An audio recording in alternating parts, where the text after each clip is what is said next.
Hello friends, welcome back to RGM online classes. RGM education YouTube চ্যানেলের অধ্যায় ভিত্তিক GK ক্লাসে তোমাদের সকলকে জানাই আরও একবার স্বাগত। আমাদের এই জিকে বা জেনারেল স্টাডিজের যে সিরিজটা চলছে সেটা কিন্তু প্রত্যেকটা বিষয়কেই আমরা টার্গেট করেছি এবং ফার্স্টে আমরা হিস্ট্রি থেকে স্টার্ট করছি, এরপর আমরা পলিটি, জিওগ্রাফি এবং অন্যান্য যেগুলো বিষয় রয়েছে প্রত্যেকটাতে এক এক করে কিন্তু প্রবেশ করব।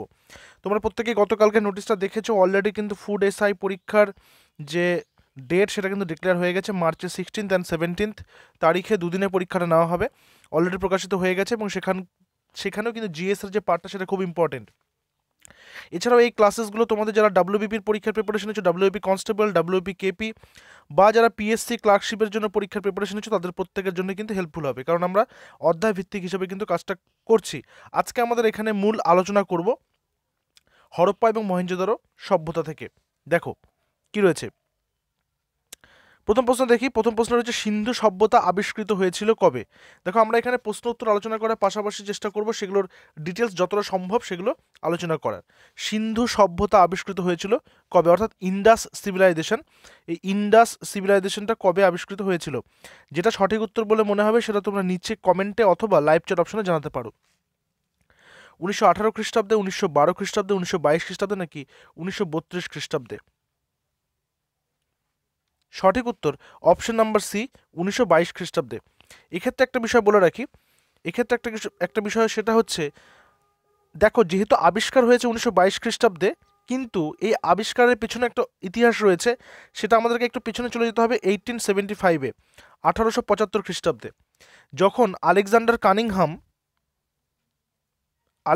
কানিংহাম কি করছেন, খনন কার্য চলাকালীন তিনি একটা অপরিচিত লিপি আবিষ্কার করেছিলেন। একটা অপরিচিত লিপির মধ্যে, অর্থাৎ একটা সিলের মধ্যে লেখা অপরিচিত লিপি আবিষ্কার করেছিলেন। পরবর্তীকালে জানা যায় 1922 খ্রিস্টাব্দে সিন্ধু সভ্যতা আবিষ্কার হওয়ার পরে জানা যায় যে আলেকজান্ডার কানিংহামের আবিষ্কৃত সেই সিলটা কিন্তু হরপ্পা বা সেই সিন্ধু সভ্যতারই একটি নিদর্শন। তো যেহেতু আবিষ্কার হয়েছে 1922 খ্রিস্টাব্দে, সেহেতু আমাদেরকে এটা ধরে নিতে হবে 1922 খ্রিস্টাব্দে আবিষ্কার হচ্ছে, কিন্তু এটার প্রথম যদি কোনো নিদর্শন পাওয়া যায় সেটা কিন্তু 1875 খ্রিস্টাব্দে। এবং এক্ষেত্রে বলে রাখি যে আরেকটা বিষয় সেটা হচ্ছে, এই সিন্ধু সভ্যতার মধ্যে দুটো বিশেষ ইম্পর্টেন্ট সেক্টর রয়েছে, সে একটা হচ্ছে মহেঞ্জোদারো, একটা হচ্ছে হরপ্পা। এছাড়াও অনেক সেন্টার রয়েছে, কিন্তু এই দুটো নিয়ে বেশি প্রশ্ন কিন্তু পরীক্ষাতে আসে। আরেকটা সেন্টার আছে সেটা হচ্ছে লোথাল, ওটা আলোচনা করবো আজকে। নেক্সট আসি, হরপ্পায় প্রথম 1920 খ্রিস্টাব্দে খনন কাজ শুরু করেন কে? 1920 খ্রিস্টাব্দে খনন কাজ কে শুরু করেছেন হরপ্পায় প্রথম? দয়ারাম সাহানি, রাখাল দাস ব্যানার্জি, জন মার্শাল নাকি জা ফ্রাঁসোয়া জারিজ? আগে সঠিক উত্তরটা নিয়ে নেব, তারপর বাকি অপশনসগুলো আলোচনা করব। সঠিক উত্তর Dayaram Sahani, option number A. Rakhal Das Banerjee কি করেছেন? রাখাল দাস ব্যানার্জি 1922 খ্রিস্টাব্দে মহেঞ্জোদারো আবিষ্কার করেছেন। ঠিক আছে, মহেঞ্জোদারো আবিষ্কার করেছেন। জন মার্শালকে, জন মার্শাল হচ্ছেন 1902 খ্রিস্টাব্দ থেকে 1928 খ্রিস্টাব্দ পর্যন্ত যে ভারতের যে আর্কিওলজিক্যাল সার্ভে অফ ইন্ডিয়া রয়েছে, অর্থাৎ এএসআই যেটা রয়েছে, সেটার কিন্তু চিফ ডাইরেক্টর ছিলেন, এবং তার নির্দেশেই বা তার তত্ত্বাবধানেই রাখাল দাস ব্যানার্জি সেই সেন্টারটা আবিষ্কার করেন, মহেঞ্জোদারো আবিষ্কার করেন। আর জা ফ্রাঁসোয়া জারিজটা কে ছিলেন? তিনি হচ্ছেন 1974 খ্রিস্টাব্দে মেহেরগড়, পাকিস্তানে মেহেরগড় সভ্যতার আবিষ্কার করেছেন, যেটাও কিন্তু ওই হরপ্পা সভ্যতার একটি নিদর্শন বলা যেতে পারে, বা বলা যেতে পারে নিদর্শনই ওটা একটা। ঠিক আছে, এর পরের নাম্বারে আসবো। পরের প্রশ্ন, মহেঞ্জোদারোতে প্রথম খনন কাজ শুরু করে 1921 খ্রিস্টাব্দে কে? আগেটা দেখলাম 1920-তে শুরু করেছিল হরপ্পাতে, এবার মহেঞ্জোদারোতে প্রথম 1921 খ্রিস্টাব্দে কে খনন কাজ শুরু করেন? দয়ারাম সাহানি, রাখাল দাস ব্যানার্জি, জন মার্শাল নাকি জা ফ্রাঁসোয়া জারিজ? দেখো অপশনসগুলো সেম রয়েছে, আমরা আগের কোশ্চেনে আলোচনা করে নিয়েছি, আর ডি ব্যানার্জি বা রাখাল দাস ব্যানার্জি। ঠিক আছে, এই মহেঞ্জোদারোটাই কিন্তু একটা ফেমাস একটা সেন্টার হয়ে ওঠে পরবর্তীকালে, হরপ্পার পরবর্তীকালে মহেঞ্জোদারো ফেমাস সেন্টার হয়, যেখানে বিখ্যাত স্নানাগারের উল্লেখ আমরা পাই। ঠিক আছে, সেই স্নানাগারটা এখনো পর্যন্ত সেখানে রয়েছে বর্তমানে, যেহেতু এটা এখন একটা আর্কিওলজিক্যাল সেন্টার এবং সেখানে রিসার্চ চলছে এখনো। আর সেকেন্ডলি আরেকটা কথা, সেটা হচ্ছে মহেঞ্জোদারো, এই মহেঞ্জোদারো শব্দের অর্থ হচ্ছে মৃতের স্তূপ। এই প্রশ্নটা আসতে দেখা যায়, মৃতের স্তূপ। ঠিক আছে, মহেঞ্জোদারো শব্দের অর্থ। নেক্সট আসি পরের নাম্বার, 1872 খ্রিস্টাব্দে ভারতীয় প্রত্নতত্ত্ব বিভাগের প্রধান কে ছিলেন? 1872-তে ভারতের প্রত্নতত্ত্ব বিভাগের প্রধান বা হেড কে ছিলেন? কিছুক্ষণ আগে আলোচনা করলাম, যিনি 1902 জন মার্শাল যেহেতু 1902 থেকে 1928 ছিল, কিন্তু এখানে একটা জিনিস দেখতে হবে, আমরা কিছুক্ষণ প্রথম প্রশ্ন আলোচনা করেছিলাম যে 1875 খ্রিস্টাব্দে যে সিলটা আবিষ্কার হয়েছিল, অর্থাৎ হরপ্পার যে সিলটা আবিষ্কার করেছিল তার তত্ত্বাবধানে আবিষ্কার হয়েছিল, এবং তখন তিনি ভারতীয় প্রত্নতত্ত্ব বিভাগেরই কিন্তু প্রধান ছিলেন। তিনি কে? তিনি হচ্ছেন Alexander Cunningham, option number C. এখানে সময়ের সাথে সাথে মানে টাইমিংগুলোর সাথে সাথে যেই ব্যক্তিত্বগুলো সেই সময় এক্সিস্ট করতে এবং তারা কোন কোন দায়িত্ব ছিল সেই বিষয়গুলোকে যদি আমরা কানেক্ট করে পড়তে পারি তাহলে কিন্তু কোয়েশ্চেনগুলো অ্যান্সার অনেক সহজেই করতে পারা যাবে। নেক্সট চলে আসবো, মহারাষ্ট্রের দৈমাবাদ অঞ্চলটি ছিল হরপ্পা সভ্যতার কোথায়? মহারাষ্ট্রের দৈমাবাদ। দেখো, আমরা যখনই কোনো ম্যাপ দেখি তখন আমাদের এই দিকটা থাকে হচ্ছে পূর্ব দিক, এই দিকটা থাকে হচ্ছে উত্তর দিক, এবং তার বিপরীত দিকে ওয়েস্ট, এটা হচ্ছে সাউথ। তাহলে মহারাষ্ট্র হচ্ছে একদম কোন সীমা হবে? বুঝতেই পারছো মহারাষ্ট্রের দৈমাবাদটা কোন সীমায় হবে? সেটা হবে দক্ষিণ সীমা, অপশন নাম্বার বি। নেক্সট আসবো, সিন্ধু সভ্যতা কোন ধরনের সভ্যতা ছিল? সিন্ধু সভ্যতা, ইন্ডাস ভ্যালি সিভিলাইজেশন যেটাকে বলা হয়ে থাকে। বেসিক্যালি সেই সময় কিন্তু আরও অনেকগুলো সভ্যতা তৈরি হয়েছিল, যেমন হচ্ছে ইজিপশিয়ান সিভিলাইজেশন ছিল যেটা 5000 বছর আগের। তারপর টাইগ্রিস এবং ইউফ্রেটিস নদীর তীরে একটা সভ্যতা গড়ে উঠেছিল, ঠিক আছে। চীনে একটা সভ্যতা গড়ে উঠেছিল। তো এই সময়গুলো বেশিরভাগই দেখা যাচ্ছে যে সব নদীর তীরে গড়ে উঠছে সভ্যতাগুলো। নদীমাতৃক সভ্যতাও কিন্তু বলা হয়ে থাকে এদেরকে। কিন্তু এখানে বলতে হবে সিন্ধু সভ্যতা অবশ্যই নদীমাতৃক, কিন্তু সেটা কি গ্রাম কেন্দ্রিক ছিল, নগর কেন্দ্রিক ছিল, নাকি শস্যাগার কেন্দ্রিক ছিল? সিন্ধু সভ্যতা ছিল নগর কেন্দ্রিক। কারণ আমরা যখনই দেখবো ওখানে সিটাডেল পড়বো, আমরা যেখানে মহেঞ্জোদারোর পোড়া ইটের বাড়ির কথা জানবো, দোতলা বাড়ির কথা জানবো, উঁচু ডিবির উপরে যারা হচ্ছে অ্যাডমিনিস্ট্রেটার্স থাকতো তাদের এখানে বাড়ি, এবং মূল শহরটা ছিল নিচের দিকে। অর্থাৎ বর্তমান যুগে আমরা যখনই কোনো রকম কোনো রাজপ্রাসাদ বা রাজবংশের কথা জানতে পারি বা পড়তে যাই, তখন কিন্তু সেখানে আমরা দেখবো সেই কনস্ট্রাকশনটার কনসেপ্টটা ওখান থেকে এসছে। অর্থাৎ দুর্গ বা যেটা ফোর্ট সেটা থাকবে ওপরেই, সেখানে সব রাজা এবং অ্যাডমিনিস্ট্রেটার্সরা থাকবে, এবং সাধারণ মানুষরা কিন্তু নিচের দিকে থাকবে, ঠিক আছে। তো এটা হচ্ছে নগর কেন্দ্রিক সভ্যতারই নিদর্শন। আচ্ছা, পরের নাম্বার হচ্ছে হরপ্পা সভ্যতার বাড়িগুলো কী দিয়ে তৈরি ছিল? দেখো, হরপ্পা সভ্যতার বাড়িগুলো কাদামাটি দিয়ে, কাঠ দিয়ে, পোড়া ইট দিয়ে, নাকি পাথর দিয়ে? কারেক্ট অ্যান্সারটা নিয়ে নিতে হবে। কারেক্ট অ্যান্সার হচ্ছে পোড়া ইট দিয়ে, অপশন নাম্বার সি। তারা ইট পুড়িয়ে বাড়ি করার কিন্তু কনসেপ্টও জানতো, এবং তাদের কিন্তু আলাদা করে সেখানে মার্কেট, আলাদা করে সেখানে পাকা রাস্তা, ড্রেনেজ সিস্টেম, সমস্ত কিছু মানে হাইজিনের পুরো তারা কিন্তু ধ্যান রাখতো সেই সময়েও। আচ্ছা, সিন্ধু সভ্যতার মূল বসতি ছিল কোথায়? মূল বসতি কাদের বলা হবে? সাধারণ নাগরিকদেরকে। আর যারা কিছু মানে সিলেক্টিভ কিছু পার্সনস যারা বিভিন্ন রকমের দপ্তরের দায়িত্ব সামলাচ্ছেন, যারা অ্যাডমিনিস্ট্রেটার্স এক কথায়, তারা কিন্তু উঁচুতে থাকতো, নগরের উঁচু এলাকায়। আর সাধারণ মানুষরা কোথায় থাকতো? নগরের নিচু এলাকায়। মহেঞ্জোদারোর উপর একটা মুভিও হয়েছে বলিউডে, আমি বলছি না যে মুভিটা দেখার কথা, যারা যারা দেখে থাকবে তারা এই কনসেপ্টটা সেখানে কিন্তু দেখেছো, ঠিক আছে। মহেঞ্জোদারোর বিখ্যাত আবিষ্কারটা কি? মহেঞ্জোদারোর বিখ্যাত আবিষ্কার বিশাল কূপ, স্নানাগার, রাজপ্রাসাদ, নাকি মন্দির? সঠিক উত্তর স্নানাগার, ঠিক আছে। স্নানাগারটা কবে আবিষ্কার হয়েছে? এই স্নানাগারটা আবিষ্কার হয়েছে 1925 থেকে 1926-এর মাঝামাঝি সময়ে, ঠিক আছে। এবং এই স্নানাগারের বিশেষত্ব হচ্ছে এখানে কিন্তু জল পরিবর্তনের ব্যবস্থাও ছিল, অর্থাৎ জল পাল্টানো, অর্থাৎ দূষিত জলকে বাইরে বের করে আবার ভালো জল ভেতরে ঢোকানোর সেই ব্যবস্থাও কিন্তু ছিল। নেক্সটে আসবো, হরপ্পা সভ্যতার মানুষ ঘোড়ার ব্যবহার জানতো না, উটের ব্যবহার জানতো না, ছাগলের ব্যবহার জানতো না, কিসের ব্যবহার জানতো না? সঠিক উত্তর ঘোড়ার ব্যবহার কিন্তু জানতো না। কিন্তু এক্ষেত্রে একটা কথা তথ্য আমরা খুঁজতে গিয়ে পেয়েছি যে হরপ্পা সভ্যতার একটা সেন্টার রয়েছে, সেটা হচ্ছে সুরকোটদা। এই সুরকোটদাতে ঘোড়ার চিহ্ন বা ঘোড়ার স্কাল পাওয়া গেছে, ঘোড়ার কি বলা যায় দেহের অবশিষ্ট অংশ পাওয়া গেছে বা হাড়গোড় পাওয়া গেছে। এটা কোন জেলাতে মানে কোন রাজ্যে আছে? এটা গুজরাতে আছে। গুজরাট। গুজরাতের কচ্ছ জেলাতে আছে, ঠিক আছে। এগুলো কিন্তু প্রশ্ন মাঝে মধ্যে চলে আসতে পারে, যে ঘোড়ার নিদর্শন মানে ঘোড়ার ব্যবহার তো জানতো না, কিন্তু ঘোড়ার তাহলে পাওয়া গেল কোথা থেকে, ঘোড়ার দেহবশেষ বা ঘোড়ার অবশিষ্টাংশ বা ঘোড়ার হাড়গোড় কোথায় পাওয়া গেল, সেটা হচ্ছে সুরকোটদা সেন্টার, যেটা কোথাকার, গুজরাতের কোন জেলায়, কচ্ছ জেলাতে, ঠিক আছে। মানে ব্যতিক্রমী যে ইনফরমেশনসগুলো রয়েছে সেগুলো অবশ্যই নোট ডাউন করে রাখবে, এগুলোই কিন্তু পরবর্তীতে তোমাদের কাজে দেবে। বাকি ব্যাপারগুলো সবাই জানে, বাকি ব্যাপারগুলো খুবই কমন, বাট যেগুলো ব্যতিক্রম রয়েছে সেগুলো কিন্তু পরীক্ষাতে আসার সম্ভাবনা বেশি থাকে।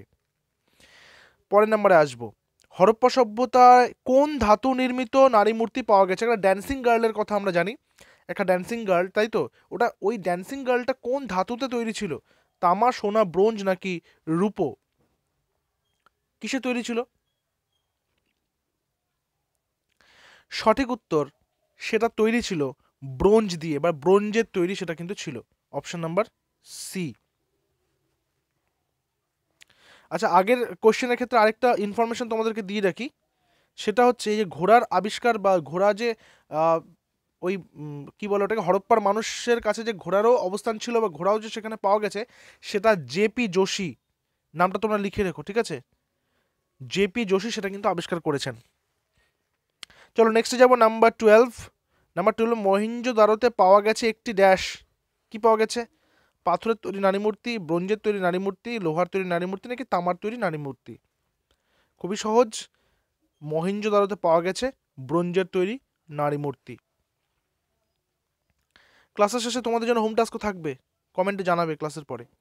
হরপ্পার বণিকরা তাদের পাকাপাকি বসতি গড়ে তুলেছিল কোথায়, মিশরে, সুমেরে, ব্যাবিলনে নাকি মেসোপটেমিয়াতে। দেখো, বণিক অর্থাৎ যাদের এদেশ থেকে ওদেশ, এই রাজ্য থেকে ওই রাজ্য, তখন রাজ্যর কনসেপ্ট ছিল না, তখন দেশ, এক জায়গা থেকে আরেক জায়গা, এক সভ্যতা থেকে অন্য সভ্যতা যাতায়াতের ব্যাপার ছিল। এবার হরপ্পার বণিকরা তাদের আহ, কোথায় তাদের পাকাপাকিভাবে বসতি গড়ে তুলেছিল, কোন এলাকাতে বা কোন সেন্টারে, সেটা বলতে হবে। সঠিক উত্তর মেসোপটেমিয়াতে। দেখো, মেসোপটেমিয়ারও একটা সভ্যতা ছিল সেই সময়, তার মানে মেসোপটেমিয়ার সঙ্গে তখন নিশ্চয়ই তাহলে সিন্ধু সভ্যতার যোগাযোগ ছিল, অবশ্যই ছিল, এগুলোরও প্রমাণ রয়েছে। দেখো, মেসোপটেমিয়ার বর্তমান নাম হচ্ছে ইরাক, ঠিক আছে, ইরাক। মেসোপটেমিয়ার গ্রন্থে মেলুহা, এই নামটা তোমরা লিখে রাখবে, মেলুহা একটা শব্দ পাওয়া যায়, যেই শব্দটা মানে বিভিন্ন আর্কিওলজিস্ট এবং বিভিন্ন ইতিহাসবিদরা বা ঐতিহাসিকরা মনে করেন যে মেলুহা অ্যাকচুয়ালি সিন্ধু সভ্যতাকেই বোঝানো হয়, বা মেলুহা সিন্ধু সভ্যতারই কোনো একটা নিদর্শন বা কোনো একটা সভ্যতার প্রতিনিধিত্ব করে, ঠিক আছে। তো এই মেসোপটেমিয়ার সাথে, অর্থাৎ বর্তমান ইরাক যেটা, তার সাথে কিন্তু পূর্বের সিন্ধু সভ্যতার একটা ব্যবসায়িক যোগাযোগ ছিল, সেটার উল্লেখ পাওয়া গেছে কোথায়, মেসোপটেমিয়ার গ্রন্থে। কি নামে, মেলুহা, এই প্রশ্নটা কিন্তু এর আগে এসছে অনেকবার, তো এই নামটা তোমরা কিন্তু লিখে রাখবে। পরের নাম্বারে আসি, হরপ্পা সভ্যতার অন্যতম কেন্দ্র ছিল কোনটি, মগধ, লোথাল, গান্ধার নাকি বৎস। দেখো, এখানে একটা জিনিস মজাদার আছে, সেটা হচ্ছে মগধ, গান্ধার, বৎস, এগুলো হচ্ছে ষোড়শ মহাজনপদের নাম। অঙ্গ, মগধ, কাশী, কোশল, মল্ল, বৃজি, বৎস, চিদি, এইভাবে যে নামগুলো রয়েছে, টোটাল 16টা মহাজনপদ ছিল, সেগুলো নিয়ে ক্লাস আমরা করবো, এরপরে আছে আমাদের ক্লাস সেগুলোর। তো এগুলো হচ্ছে ষোড়শ মহাজনপদ, কিন্তু লোথাল হচ্ছে হরপ্পা সভ্যতার একটা অন্যতম কেন্দ্র, এবং এটা কিন্তু একটা পোর্ট ছিল, পোর্ট। পোর্ট কি, অর্থাৎ বন্দর, যেখান থেকে জাহাজ চলাচল করত। অর্থাৎ এটা কিন্তু আরও প্রমাণ দেয় যে হরপ্পার মানুষেরাও বাইরের মানুষদের সাথে জলপথ বাণিজ্য যোগাযোগ করতো, বা জলপথে যোগাযোগ ছিল। তো মেসোপটেমিয়া, ইরাক, তাহলে সেখান থেকে ভারতের সাথে অর্থাৎ সিন্ধু সভ্যতার সাথে জলপথে যোগাযোগ অনায়াসে করতে পারতো, সেটা কিন্তু এটারও প্রমাণ দেয়। সো অপশন নাম্বার বি হচ্ছে এখানে আমাদের কারেক্ট অ্যান্সার, লোথাল। নাম্বার 15, সিন্ধু সভ্যতায় জাহাজ ঘাটা ছিল কোথায়, জাহাজ ঘাটা অর্থাৎ যে পোর্ট কোথায় ছিল, এখনই আমরা আলোচনা করলাম এটা নিয়ে, তাই তো, কোথায় ছিল, সেটা ছিল হচ্ছে লোথালে, অপশন নাম্বার এ। কোথায় রয়েছে লোথালটা, গুজরাট, ঠিক আছে। আচ্ছা, লোথাল শব্দের কিন্তু একটা অর্থ রয়েছে, এটা একটা প্রশ্ন রেখেছি, পরবর্তীকালে বলবো এটা। আচ্ছা, গুজরাতের ভাল অঞ্চলে রয়েছে লোথাল, ঠিক আছে। নেক্সট, লোথাল শব্দের অর্থ কি, লোথাল শব্দের অর্থ কি, মৃতের স্তূপ, মৃতের স্থান, মৃতের ঢিবি নাকি সমাধি। এই দুটো অপশন নিয়েই অনেকে কনফিউজড হয়ে যায় যে মৃতের স্তূপ নাকি মৃতের স্থান। লোথালকে ইংলিশে যখন বলা হয় এটার মিনিংটা, তখন সেখানে বলা হয় place of death, hip of death কিন্তু বলে না, বা হিপ অফ ডেড বডিজ কিন্তু বলে না, প্লেস অফ ডেথ বলে। অর্থাৎ সেক্ষেত্রে আমাদের অ্যান্সার কিন্তু মৃতের স্থান হবে অপশন নাম্বার বি, মৃতের স্তূপ না। কিছু কিছু আমি দেখলাম কিছু কিছু সোর্সে মৃতের স্তূপ রয়েছে, কিন্তু মৃতের স্তূপ কিন্তু হবে না, সেটা মৃতের স্থান হবে, কারণ ইংলিশটা টার্মটা আছে place of death. So option number B আমাদের এখানে কারেক্ট অ্যান্সার। এরপর আসবো নাম্বার 17। নাম্বার 17 বলছে যে হরপ্পা সভ্যতার মৃতদেহকে কি করা হতো? দাহ করা হতো, ভাসিয়ে দেওয়া হতো, সমাধি দেওয়া হতো, নাকি মমি করে রাখা হতো? কি করা হতো? সঠিক উত্তর কি হবে? সঠিক উত্তর হবে সমাধি দেওয়া হতো, অপশন নাম্বার সি, মানে সমাধিস্থ করা হতো এক কথায়। হরপ্পার পূজা, মানে হরপ্পায় কোন প্রাণীর পূজা হতো? ষাঁড়ের, সিংহের, গরুর, নাকি ভেড়ার? কোন প্রাণীর পূজা হতো হরপ্পায়? হরপ্পায় পূজা হতো ষাঁড়ের। সেখানে দেখবে হরপ্পার যে সিল রয়েছে সেই সিলের মধ্যে কিন্তু ষাঁড়ের ছবি রয়েছে, যেখানে পিঠে উঁচু কুঁজ আছে, সেই উঁচু কুঁজ দেওয়া ষাঁড়ের ছবি কিন্তু রয়েছে। হরপ্পা লিপি লেখা হতো কোন দিক থেকে কোন দিকে? দেখো হরপ্পা লিপি নিয়েও কোশ্চেন থাকবে, ইন্ডাস স্ক্রিপ্ট যেটাকে বলা হয়, ঠিক আছে, ইন্ডাস স্ক্রিপ্ট। সো এই হরপ্পা লিপি লেখা হতো ওপর থেকে নিচের দিকে, ডান দিক থেকে বাম দিকে, বা বাম দিক থেকে ডান দিকে, নাকি নিচের থেকে উপরের দিকে? সঠিক উত্তর কি হবে? সঠিক উত্তর হবে ডান দিক থেকে বাম দিকে, অর্থাৎ এই পাশ থেকে এই পাশে, এভাবে লেখা হতো। এবং উল্লেখ্য বিষয় হচ্ছে মূল প্রতীক বা বলা যেতে পারে ইন্ডাস স্ক্রিপ্ট আবিষ্কার করতে গিয়ে, বা সেটার পাঠোদ্ধার তো এখনও হয়নি, ঠিক আছে, সেটা ডেসিফার করা হয়নি এখনো পর্যন্ত। তো সেখানে কিন্তু 400 থেকে 600টা মূল প্রতীকী চিহ্ন পাওয়া গেছে ইন্ডাস স্ক্রিপ্টে। এবং দেখা গেল কখনো হয়তো সেই ইন্ডাস স্ক্রিপ্টটাও আবিষ্কার হয়ে যাবে, তখন হয়তো যে ইতিহাসগুলো আমরা পড়ছি হরপ্পা এবং মহেঞ্জোদারো সভ্যতা সম্পর্কে, সেটা পুরোপুরি বদলে যেতে পারে, বা নতুন অনেক তথ্য আবিষ্কার হতে পারে। তো সেটা কিন্তু এখনও ডেসিফার হয়নি। তো আরেকটা বিষয়, যেহেতু আমরা হরপ্পা সভ্যতা নিয়ে আলোচনা করছি, এটা কিন্তু হরপ্পা সভ্যতা তাম্র এবং ব্রোঞ্জ যুগের, তাম্র ও ব্রোঞ্জ যুগের মানে বলা যেতে পারে সভ্যতা ছিল। লোহার ব্যবহার কিন্তু তারা জানতো না, এটা মনে রাখতে হবে। তো তাম্র এবং ব্রোঞ্জ যুগের কিন্তু সেখানে তাদের এটা ছিল। তো আজকের যে ক্লাসটা আমাদের হলো সেটার একটা হোম টাস্ক তোমাদেরকে দিয়ে রাখি, সেটা হচ্ছে হরপ্পা সভ্যতার কোন সেন্টারে পোতাশ্রয় পাওয়া গেছে? আজকের ক্লাস থেকে কিন্তু দিলাম, শব্দটা একটু ঘুরিয়ে দিলাম, পোতাশ্রয় পাওয়া গেছে। তো অবশ্যই নিচে কমেন্টে নিজের অ্যান্সারটা জানাবে। আর দেখা হচ্ছে পরবর্তী ক্লাসে। Till then stay connected with RGM education YouTube channel. Thank you very much.